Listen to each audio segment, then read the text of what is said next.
નમસ્કાર, જય માતાજી.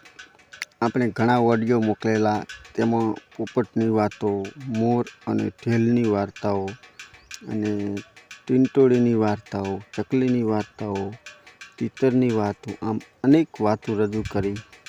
એમાં હવે રજૂ કરવા આવ્યા છીએ આજે આપણે એક એવી વાત કે તમે જાણતા ના હોય તેવી, એક સામાજિક શિક્ષણ આપે તેવી, તમારા જીવનમાં પરિવર્તન લાવી દે એવી અને તમારી બધી જ મનોકામના પૂર્ણ કરે એવી એક એવી વાર્તા લઈ આવ્યા છીએ કે તમે સાંભળીને જ ધનવાન થઈ જાઓ. અને વાર્તા સાંભળ્યા પહેલાં તમે અમારી સાહિત્ય સ્ટોરીમાં નવા હોય તો ચેનલને સબસ્ક્રાઈબ કરી દેજો, જેથી કરીને આવનારા આવા અવનવા ઓડિયો તમારા સુધી પહોંચી શકે, તમે સાંભળી શકો. તો ચાલો આજે આપણે વાત કરવાના છીએ એક હોલો અને હોલીની. એક જંગલમાં હોલો અને હોલી રહેતા હતા. વરસાદની સિઝન હોવાથી ધીમો ધીમો વરસાદ વરસી રહ્યો હતો. ત્યારે હોલો અને હોલી એક ઝાડની બખોલ નાનકડી હતી ત્યાં જઈને બેઠા હોય છે. અને વરસાદનું પણ જોર ધીમે ધીમે ખૂબ જ વધારે વધે છે.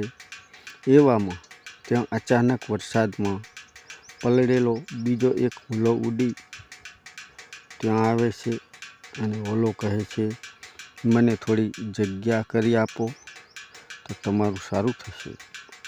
પણ પેલી બખોલમાં 3 પક્ષી બેસવાની જગ્યા જ નહોતી કે ત્રણેય પક્ષીઓ બેસી શકે. આમાં વચન સાંભળીને હોલો હોલી વચ્ચે થોડોક ઝઘડો થાય છે. તેમ છતાં પેલો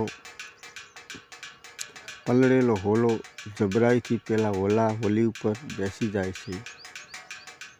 ત્યારે તે હોલાને બીજા હોલો ધક્કો મારી તેને બહાર કાઢી મૂકે છે. આવું 2-3 વાર થાય છે. આવી માથાકૂટ ચાલી ગયા પછી થોડીક જગ્યા આપી એટલે હોલી તેને ઉડી જતો કરે છે. હોલી કહે, હે પ્રિયતમ, પેલો હોલો આવ્યો તે આપણને મૂર્ખ શા માટે કહેતો હતો? આ મૂર્ખનો અર્થ શું થાય તે મને સમજાવો ને. ત્યારે હોલો કહે, એક વાર્તા સાંભળવી છે તે તું ધ્યાનથી સાંભળ. હું તને કહું ને તારા મગજમાં આવેલો આ મૂર્ખવાળો બધી જ ભરમ તારો તૂટી જશે. એક નગરમાં એક શેઠ રહેતો હતો. તે શેઠને એક પુત્ર હતો અને તેના પુત્રના વિવાહ કરાવી દીધેલા હતા. અને શેઠનો પુત્ર કમાણી કરવા માટે વિદેશમાં જાય છે. તેની પત્ની હવે ઘરે એકલી હોય છે. એક દિવસ શેઠના પુત્રની પત્ની એક તળાવના કાંઠે સ્નાન કરવા જાય છે. સ્નાન કરવા ધીમે ધીમે તળાવમાં સ્નાન કરતી હોય છે અને ત્યાં અચાનક 3 યાત્રાળુઓ આવે છે અને શેઠના પુત્રની વહુને કહે છે, હે બેન, મને ખૂબ તરસ લાગી છે. અમે ખૂબ જ દૂરથી આવ્યા છીએ. અમને થોડુંક પાણી પાવો તો સારું. ત્યારે શેઠના પુત્રની પત્ની કહે, તમે કોણ છો? ત્રણેય. ત્યારે 3માંથી એક માણસ બોલે છે કે અમે યાત્રાળુ છીએ. અમને થોડુંક પાણી પાવો તો તમારું સારું થશે. ત્યારે શેઠની પત્ની કહે, યાત્રી તો હંમેશા 2 જ હોય છે, તમે તો 3 યાત્રાળુ છો. ત્યારે બીજો માણસ કહે, મને ખૂબ જ તરસ લાગી છે. તરસનો મારો જીવ જાય છે. ત્યારે શેઠના પુત્રની પત્ની કહે, તમે કોણ છો? ત્યારે પેલો માણસ જવાબ આપે છે કે હું અભણ છું અને ગમાર છું. તમે પણ પાણી પીવડાવી દો તો તમારું સારું થશે. ત્યારે શેઠની પુત્રની પત્ની કહે, અભણ અને ગમાર તો 2 જ હોય છે. તું કેવો છે? મને એ કહે તો જ તને પાણી પીવડાવું. તે માણસ પણ બોલતો બંધ થઈ જાય છે. ત્યારે ત્રીજો માણસ કહે છે, મને તો પાણી પાવો ત્યારે શેઠના પુત્રની પત્ની કહે, તમે કોણ છો? ત્યારે પેલો માણસ કહે, હું મૂર્ખ છું, મને પાણી પાવો. હવે તો શેઠના પુત્રની પત્ની કહે, આ સંસારમાં 2 પ્રકારના મૂર્ખ હોય છે. તું કયા પ્રકારનો મૂર્ખ છે? મિત્રો, આ માણસ પણ આ સવાલનો જવાબ નથી આપી શકતા. તે પણ ઊંડા વિચારમાં પડી જાય છે અને પોતાને જ ખબર નથી કે હું કેવા પ્રકારનો મૂર્ખ છું. હવે ત્રણેય જણા કંટાળી યાત્રાઓ આગળ જવા રવાનાની તૈયારી કરે છે. ત્યારે પેલી સ્ત્રી કહે, તમે મારા ઘરે જાઓ, અહીંથી થોડુંક દૂર મારું ઘર છે. હું ત્યાં આવી તમને પાણી પીવડાવું છું. પેલા ત્રણેય માણસ શેઠના પુત્રના ઘરે જાય છે. પાછળથી પેલી સ્ત્રી સ્નાન કરી કપડાં બદલી પોતાના ઘરે આવે છે. એવા જ સમયે અચાનક તેના સસરાની નજર એટલે કે શેઠની નજર પેલા ત્રણેય યાત્રાળુઓ ઉપર પડે છે અને તેના પુત્રની પત્ની ઉપર સાથે આવી રહ્યા હોય છે. તે શેઠને શંકા જાય છે.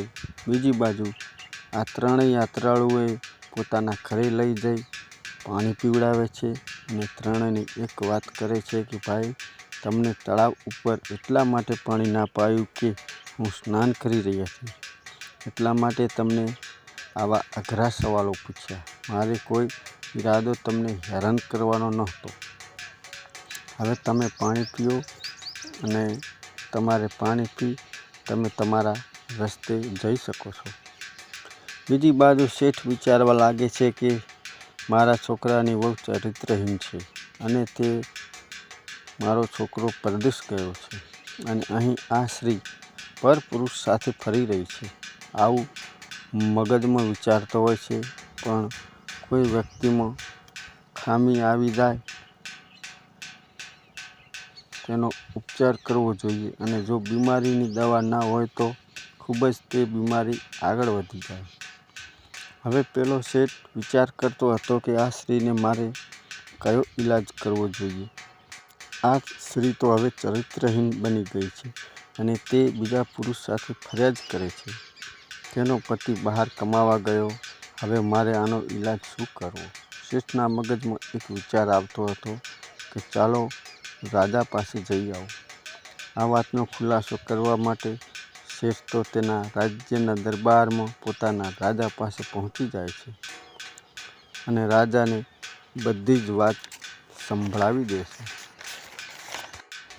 બીજી બાજુ રાજા હુકમ કરે છે કે જાઓ, શેઠના પુત્રની પત્નીને પકડી રાજાના દરબારમાં હાજર કરો.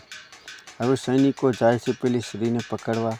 ત્યારે શેઠના પુત્રની પત્ની કહે, ભાઈ, તમે રાજાએ ને પૂછીને આવો કે મને કયા રૂપમાં બોલાવી છે, દીકરીના રૂપમાં બોલાવી છે કે વહુના રૂપમાં બોલાવી છે કે પછી માતાના રૂપમાં. ત્યારે સૈનિકો ચિંતામાં પડી જાય છે અને રાજાના દરબારમાં પાછા આવે છે અને કહે છે કે મહારાજ, તમે પેલી સ્ત્રીને કયા રૂપમાં બોલાવી છે? ત્યારે એ કહે છે કે તમે પેલી સ્ત્રીને દીકરાના રૂપમાં બોલાવી, વહુના રૂપમાં કે પછી માતાના રૂપમાં બોલાવી છે. રાજા પોતે પણ વિચાર કરવામાં પડી જાય છે. રાજા પછી પોતાના મંત્રીગણોની સલાહ લે છે અને કહે છે કે શેઠના દીકરાની પત્ની છે એટલે આપણા નગરની વહુરાણી લાયક કહેવાય, એટલે આપણે તે સ્ત્રીને દરબારમાં વહુના રૂપમાં બોલાવવી જોઈએ. ફરી સૈનિકો જાય છે અને કહે છે કે તમને મહારાજે વહુના રૂપમાં બોલાવી છે. આટલી વાત સાંભળી પેલી સ્ત્રી રાજાના દરબારમાં તરત જ આવી જાય છે. ત્યારે રાજા એમને સવાલ કરે છે કે તમે ચરિત્રહીન છો, તારો પતિ કમાવા ગયો છે અને તું અન્ય પરપુરુષ સાથે ફરે છે. આવું મારા રાજ્યમાં નહીં ચાલે. આવું કાર્ય કરીશ તો તને સજા આપવામાં આવશે ને કે રાજ્ય દરબારમાંથી કાઢી મૂકવામાં આવશે. ત્યારે રાજાને પેલી સ્ત્રી જવાબ આપે છે કે મહારાજ, હું એક પતિવ્રતા સ્ત્રી છું, મારા ઉપર આવું કલંક ના લગાડો.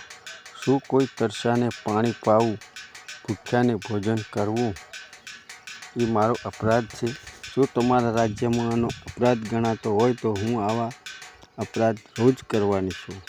આવી વાત સાંભળી રાજા પણ ચિંતામાં પડી જાય છે અને કહે છે, મને તમારી પૂરી વાત જણાવશો? ત્યારે પેલી સ્ત્રી કહે, મહારાજ, હું તળાવે નાહવા ગઈ હતી ત્યારે 3 યાત્રાળુ આવે છે.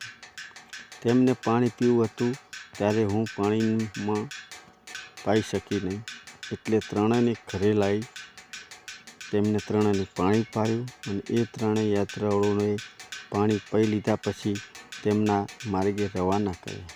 હવે તમે કહો, આમાં મેં યાત્રાળુને પાણી પાયું એ ખોટું કર્યું છે?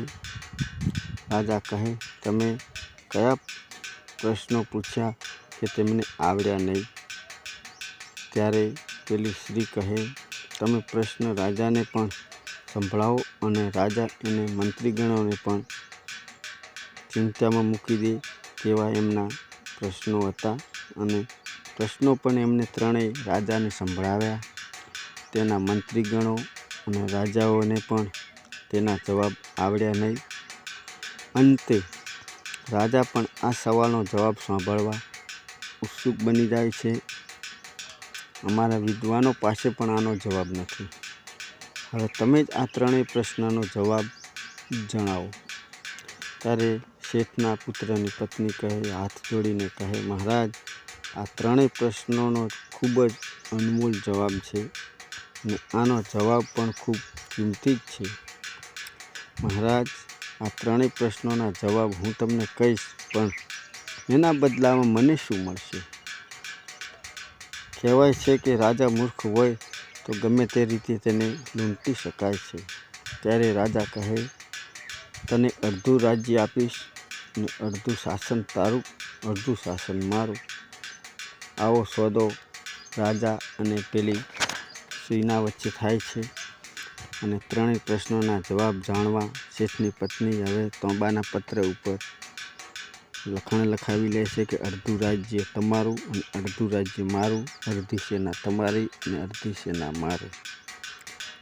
અને પછી પેલા પ્રશ્નનો જવાબ આપે છે, યાત્રી સંસારમાં 2 જ છે. આ 2 યાત્રી કોણ કોણ છે? તેમાં પહેલો યાત્રી મહારાજ સૂર્ય છે અને બીજો યાત્રી ચંદ્ર છે, જે આ રાત દિવસ યાત્રા કરે છે અને સંસારમાં ભ્રમણ કર્યા જ કરે છે અને સંસારમાં અજવાળું કરે છે. આ 2 જ યાત્રી છે, સૂર્ય અને ચંદ્રમાં. હવે બીજા સવાલનો જવાબ હતો કે અભણ અને ગવાર એ છે અન્ન અને પાણી, તે દરેક વ્યક્તિ સાથે રહે છે. વિદ્વાન લોકો પાસે પણ હોય અને મૂર્ખ લોકો પાસે પણ રહે છે. એમનું પાલન પોષણ કરે છે, એનું શરીર સાચવે છે. આ 2 જ અભણ અને ગવાર તે અજ્ઞાનીઓને પણ સ્વાદ આપે અને જ્ઞાનીઓને પણ સ્વાદ આપે છે. એટલા માટે જ બીજા પ્રશ્નનો જવાબ અભણ અને ગવાર એટલે પાણી અને અન્ન છે. હવે ત્રીજા પ્રશ્નનો જવાબ મૂર્ખ 2 પ્રકારના હોય છે. મૂર્ખ, પહેલાં તો મૂર્ખ મારા સસરા છે, જે પોતાની ઘરની વાતોને બીજા લોકોને જણાવે, પોતાના ઘરની વાતો બીજાને કહે, તે મોટો મૂર્ખ. બધી વાત કરી દીધી હોત તો મારા ઘરની આમ દરબાર વચ્ચે આબરૂ ના જોત. એટલે ખરો મૂર્ખ મારો સસરો છે. અને બીજા મૂર્ખ મહારાજ તમે છો. ત્યારે પેલી સ્ત્રી કહે, મહારાજ, બીજા મૂર્ખ, સૌથી મોટા મૂર્ખ તમે મહારાજ છો. એક રાજા વગર વિચારે કોઈ ઉપર નિર્ણય લઈ લે તે સૌથી મૂર્ખ હોય છે, અને તે મૂર્ખ પણ પોતે મહારાજ તમે છો. મારા 3 સવાલનો જવાબ સાંભળે માટે તમે તમારું અડધું રાજ્ય મને લખી આપ્યું. મિત્રો, રાજાને હવે રીસ તો ઘણી ચડે છે, પરંતુ કંઈ થાય એમ નહોતું, કેમ કે હવે તો અડધા રાજ્યની ધણિયાણી પેલી શેઠના પુત્રની વહુ બની ગઈ હતી. મિત્રો, આમ પોતાના મગજનો ઉપયોગ કરી પેલા શેઠના પુત્રની પત્ની એક મહારાણી બની જાય છે ત્યારે પેલો હોલો કહે, સૌથી મૂર્ખ તો એ છે કે ઘરની વાતો બહાર લઈ જાય, પોતાના ઘરની વાતો બીજાને કહી દે. કોઈ પણ વ્યક્તિ પોતાના મગજને ચેતવીને જગાવીને સંસારમાં આગળ વધી શકે છે. એ જ ધન દોલત માલ મિલકત એમ બધું જ કમાવી શકે છે. માટે ઘરની વાતો બીજા લોકોને ના કહેવી, એ જ તમારી મૂર્ખતા છે. બધું સંભાળીને રાખવું.